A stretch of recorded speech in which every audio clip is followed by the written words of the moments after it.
Со зголемување на дневните температури се зголемува и бројот на прегледи на брзата помош во Штип. Се уште не е алармантно, но забележително е дека се повеќе граѓани бараат помош заради повраќање стомачни вируси, покачена телесна температура и слично. Како што вели доктор Тоше Бојчевски, тоа е за очекување овој период од годината. Е зголемен бројот на интервенции и на терен и фреквенција на пациенти кои доаѓаат во дежурната амбуланта. Имајќи во предвид дека се работи за летен период, летни месеци,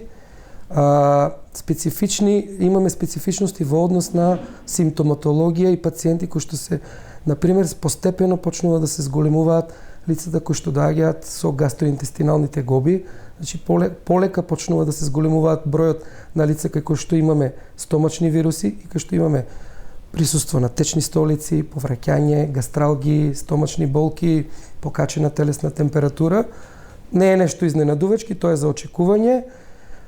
Се уште и алиментарни токсоинфекции, значи труење кои што се предизвикани од храна, од инфективни и токсични агенси. Се уште доминираат пациенти со кардиоваскуларни тегоби, односно лица со хипертензија, и тие се најчести пациенти на брзата помош во Штип. Се зголемува и бројот на колапси, а зголемен и бројот на интервенции како во брзата помош, така и на терен. Бројот на колапси, еве за месец јуни, се уште имаме зголемување, но не во таа мера, бидејќи немавме некој посериозен топлотен бран.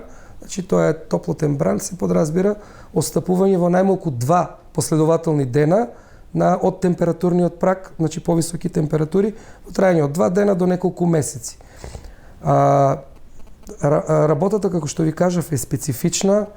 Имаме зголемен број на интервенции, доколку во зимскиот период сме имале во просек 15, 16 до 17, сега по бројките што можев да ги видам, имаме по 20, 21, 22 просек на ден и до сега амбулантски прегледи имаме од почетокот на јануари. До сега околу 7260, а дополнително и повици на терен околу 2732, а не сме ни на пола година. Во пресрет на првиот најавен топлотен бран, Бојчевски апелира да се почитуваат советите од лекарите со цел граѓаните да не завршат во болница.